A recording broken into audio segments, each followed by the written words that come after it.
Zeeuwse ouderen zijn eenzamer dan in de rest van het land. Als het langer duurt kunnen ze ook depressief raken. Zich steeds verder terugtrekken in hun huis. Dus dat zorgt echt wel voor grotere problemen dan dat we misschien op het eerste gezicht denken. En verder in het nieuws vandaag. Opluchting bij verzorgers graf onbekende vrouw. En geen babyshower, maar bunny shower.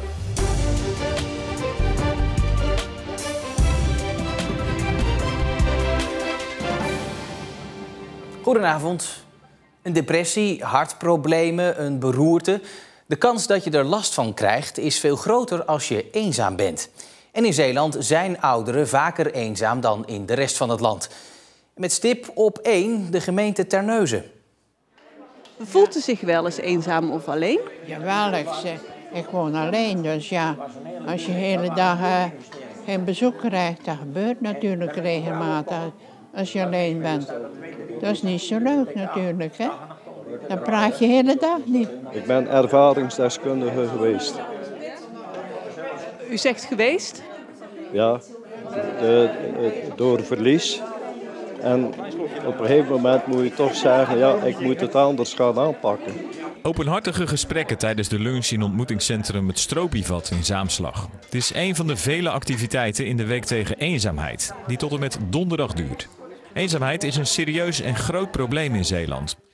Meer dan de helft van de oudere Zeeuwen voelt zich eenzaam. Het gaat om 52%. Landelijk is dat 49%. Dat blijkt uit onderzoek van de GGD.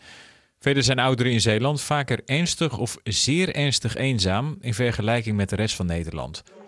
In de gemeente Terneuzen, waar Zaamslag onder valt, ligt dat percentage zelfs nog hoger.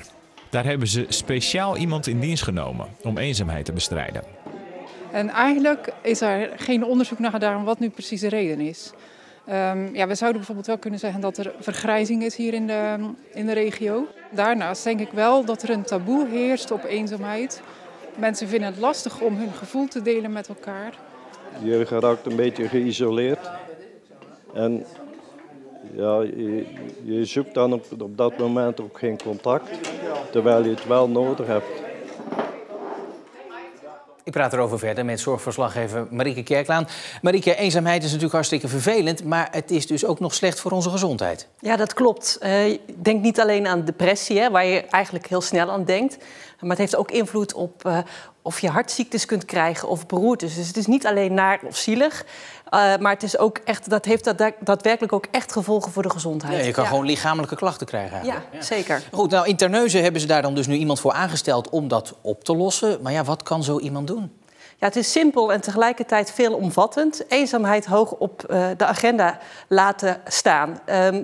Er zijn allerlei initiatieven in de gemeente Terneuzen. Zo is er bijvoorbeeld een signaalpunt tegen eenzaamheid. Daar kunnen Terneuzenaren over andere Terneuzenaren melden van, nou, ik denk dat hij of zij eenzaam is. Er loopt ook een ander initiatief dat cashiers bijvoorbeeld kunnen melden van, nou, ik denk dat deze klant eenzaam is.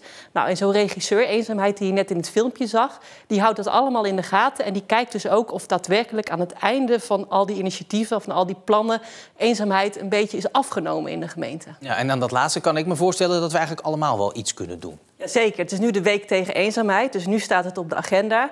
Maar ik denk juist dat het erom gaat dat je ook gedurende het hele jaar erover nadenkt. Hè. Stap eens binnen bij je buurvrouw, vraag of ze zin heeft in een bakje koffie. Ga eens lopen, want ja, zoals je dus ziet en hoort, eenzaamheid kan daadwerkelijk slopend zijn. Marieke, dank je wel.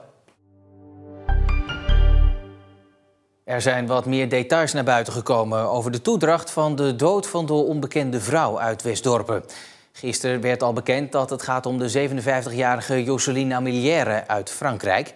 En nu blijkt dat haar familie nooit alarm heeft geslagen omdat haar man had verteld dat ze bewust met de Noorderzon was vertrokken.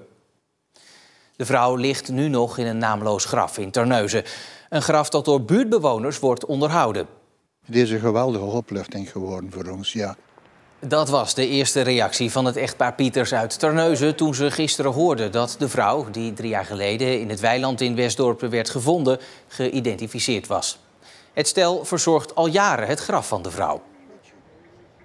Die zo'n impact had op ons op het moment dat vrouwtje vermoord is gevonden en dat niemand wist wie ze was. Dat bleef maar in ons hoofd rondspoken. En we hebben dan gezegd tegen elkaar, we gaan wekelijks een keer langs dat vrouwtje begroeten. Lilian en André Pieters komen wekelijks naar de begraafplaats in Terneuzen om het graf van hun zoon te bezoeken, die in 2008 overleed. Het graf van de onbekende vrouw slaan ze daarbij nooit over. Al is het nog onduidelijk hoe lang dat zo blijft. Mogelijk wordt de vrouw herbegraven in Frankrijk.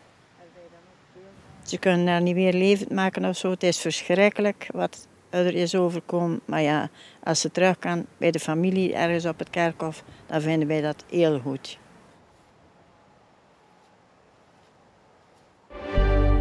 De provincies Zeeland en Noord-Brabant zijn bezig met een alternatief voor de te dure Breda-bus vanuit Hulst.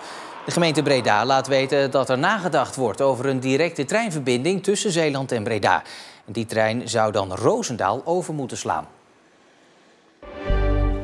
Josephine Rombouts heeft het boek geschreven dat de boekhandels gaan weggeven tijdens de Week van het Zeeuwse Boek. Rombouts is bekend van de serie Cliff Rock Castle over een kasteel waar zij als huishoudster ging werken. De 28e Week van het Zeeuwse Boek begint op 2 november. Deze 4 leerlingen van het CSW in Middelburg hebben een bokaal gekregen voor hun ludieke mayo-actie. Vanuit een kluisje verkopen ze mayonaise omdat ze de prijzen in de kantine te hoog vinden.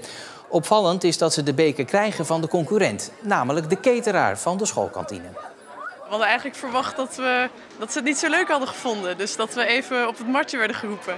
Maar het is positief uitgepakt. De cateraar ziet de meiden niet als concurrentie, maar wil juist gaan samenwerken. We hebben wel aangeboden dat als ze de saus willen blijven verkopen, kom het maar vanuit ons luik doen. Dan hebben de dames eigenlijk alleen maar helpende handjes die ze ook hard kunnen gebruiken. Naast de bokaal kregen de leerlingen ook nog eens 30 kipburgers om uit te delen. Die werden natuurlijk voorzien van een goede dot mayonaise. Ja, natuurlijk met onze eigen mayonaise. Hè. Onze handen moeten ook doorgaan en wij willen ook wat verdienen. De leerlingen grijpen het aanbod van de cateraar met beide handen aan. Ze zullen de mayonaise voortaan gaan verkopen vanuit het loket. En dan, het wordt wel eens een alles-in-één school genoemd. Het Integraal Kindcentrum, waarbij naast een basisschool nog veel meer voorzieningen aanwezig zijn. In het hele land schieten ze als paddenstoelen uit de grond. En binnenkort ook in Sierarenskerke. In de eerste plaats natuurlijk heeft het een meerwaarde voor de kinderen zelf. Hè. Dat is van 0 tot en met 13. Maar aan de andere kant ook, je biedt 1 locatie waar ouders terecht kunnen om hun kind bij de kinderopvang te brengen of om hun kind op school te brengen. Soms zit er eentje op de basisschool, eentje op de kinderopvang. Dus het is een mooi gecombineerde voorziening die in die zin ook de leefbaarheid van het dorp, van de inwoners ten goede komt. Ook de bewoners van Sierarenskerke zijn blij met de komst van het centrum. Mijn kinderen zitten daar op school en sowieso zo'n klein dorpje en dan zo'n mooie school en een kinderdagverblijf erbij. Ik vind het alleen maar heel mooi. Hartstikke goed, prima. Een nieuwe school, nieuwe kansen voor de nieuwe bewoners hier, want er zijn veel kinderen bijgekomen. Maar om het dorp aantrekkelijk te houden voor jonge gezinnen is er volgens inwoners meer nodig dan alleen een nieuwe school. Een veilige schoolzone ontbreekt alleen nog. Dus ik zou zeggen, bouwen, maar ook rekening houden met verkeer en met het gevaar en de veiligheid. Voor de komst van het kindcentrum moet het oude schooltje gesloopt worden. Dat zorgt voor gemengde gevoelens bij de leerlingen. Eigenlijk niet zo heel leuk aan de ene kant, want mama en papa die zaten er ook op. Aan de ene kant vind ik het ook weer leuk, want hij wordt heel luxe en groot. En wel leuk, omdat hij is heel mooi en hij heeft 2 verdiepingen. En een grasdak, dat ook wel. Er is een grotere overkapping waar we als het regent meer kunnen schuilen.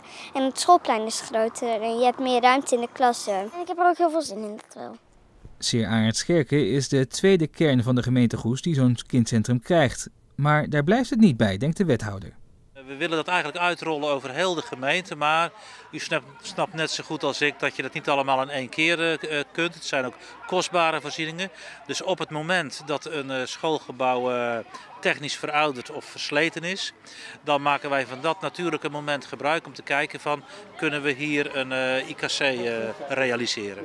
Het Integraal Kindcentrum Sierarenskerke opent, als alles goed gaat, aan het begin van het schooljaar 24/25 de deuren. En ja, het is Dierendag vandaag en nou heeft de hele uitzending nog geen dier voorbij zien komen. Nou, dat gaan we nu goed maken. Wij zitten met een loods vol met konijnen. En op een gegeven moment is het een keer vol. Wekelijks worden er gedumpte konijnen gevonden op Walcheren, die door de dierenambulance worden opgehaald.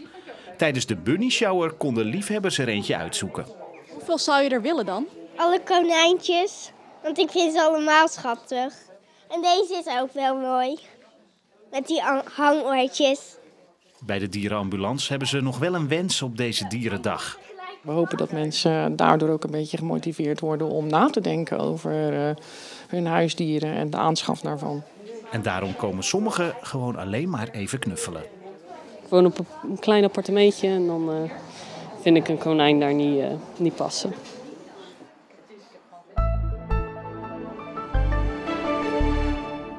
Het was opnieuw een zonnige en droge dag met een graad of 20 en een matige wind uit het zuidwesten. De temperatuur die is morgen ongeveer gelijk, maar de wind die neemt flink toe tot vrij krachtig. Later wordt het dan ook bewolkt en kan het gaan regenen. Tot zover Zeeland Nu voor vandaag. Laatste nieuws vind je natuurlijk altijd in onze app en op omroepzeeland.nl. Ik wens u voor nu nog een hele fijne dinsdagavond.